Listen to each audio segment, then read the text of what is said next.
বুধবার সকালে জয়নগর থানার অন্তর্গত ঢোসা এলাকায় একটি এটিএম কাউন্টারে এলাকার বাসিন্দা সহদেব মণ্ডল টাকা তুলতে যায়, কিন্তু সেই এটিএম মেশিনে টাকা তুলতে না পারায় শুভম মাল নামে এক ব্যক্তি সাহায্য করার জন্য এগিয়ে আসে। শুভম মাল সহদেব বাবুকে তার নকল এটিএম কার্ড তুলে দেয় হাতে।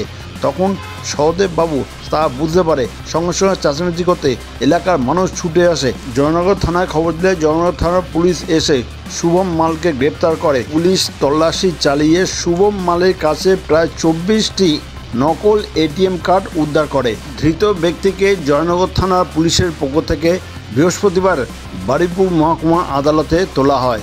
এই খবর আপনারা দেখছেন একমাত্র খবর 48 ঘন্টার পর্দায়। এখনও যারা এই চ্যানেলটিকে সাবস্ক্রাইব করেননি তারা এক্ষুনি সাবস্ক্রাইব করুন এবং পাশে বেল আইকনটি আছে তা প্রেস করুন।